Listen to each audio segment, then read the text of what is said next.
Hi plant lovers, this is Nelborn of Nelsborn Plant Souvenir Shop. Today I have here a seedlings of bird's nest. Actually marami sila, nagkumpul-kumpulan doon sa puno ng mangga. And ang kinuha ko lang ay 4 sila. This one which is bigger, itanim ko dito sa malaking paso, recycled pots. And itong 3 dito sa itong maliliit. So I'm gonna start now. Actually, I am using cocoa husk with, of course, with a little of soil. Nakiat ng bataan eh. Bapatan ko lang siya dyan. Kaya lagyan natin ng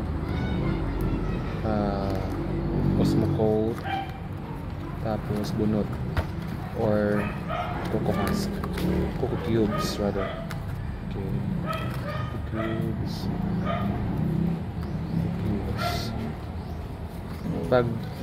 Pag lalaki na siya dito, ita-transfer na naman natin siya sa medyo malaki-laking paso.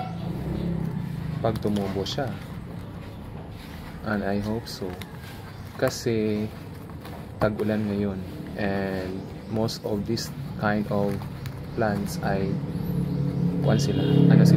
water loving sila, kaya mas mainam na itatanim sila sa tag-ulan kaysa tag-init. Okay, I'm done with this one. Let's have the second one.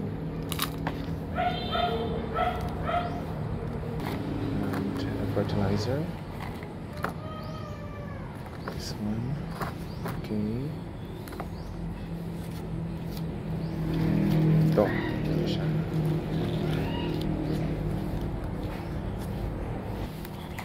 And Osmocote. Okay, yan.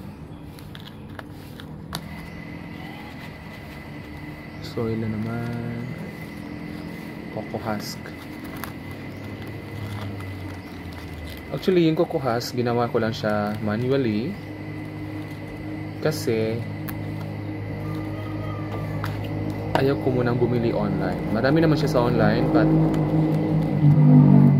but maraming niyog sa amin, kaya mas mainam na ako na lang nagawa. Okay, the second one, and this will be the third one.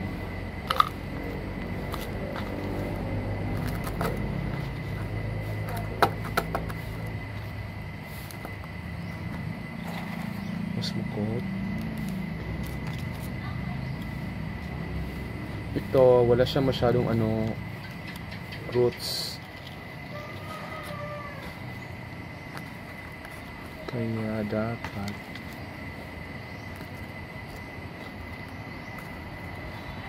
tatanim siya ng maayos. Osmocote na naman.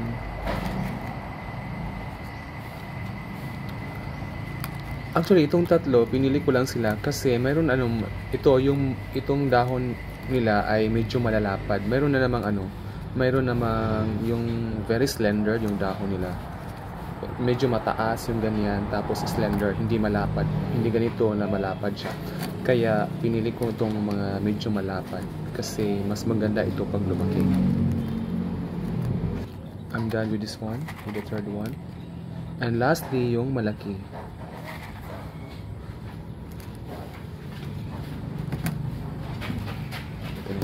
Okay.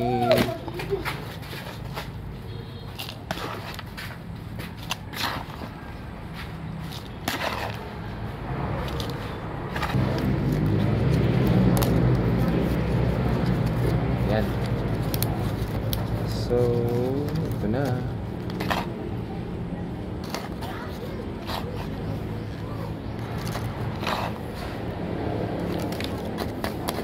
Yung parent plant nito actually ay nasa itaas ng punong mangga.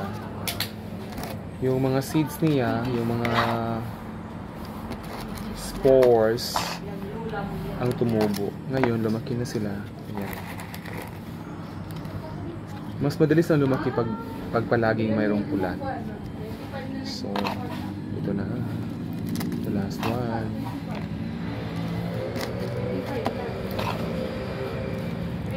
Okay, that's it. I'm done. Thank you guys for watching. Bye bye. See you around.